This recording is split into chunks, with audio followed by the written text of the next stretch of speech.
دفتر سیاسی سازمان ملل متحد یوناما گزارش ویژه خود درباره چگونگی حمله به تجمع مسالمت‌آمیز شیعیان در 2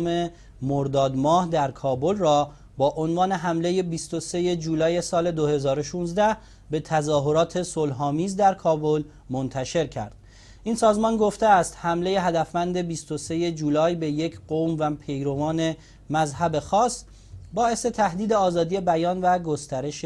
رعب و وحشت در بین افراد شده است. یوناما در این گزارش تأکید کرده که حمله 2 مرداد به شکل عمدی افراد غیر نظامی را هدف قرار داده و از زمانی که این اداره مستندسازی تلفات افراد غیر نظامی را شروع کرده مرگبارترین حادثه افغانستان به حساب می آید. این گزارش همچنین حمله به تجمع صلح‌آمیز شیعیان را نقض آشکار حقوق بشر بین المللی عنوان کرد و گفت میتوان این حمله تروریستی را یک جنایت جنگی دانست.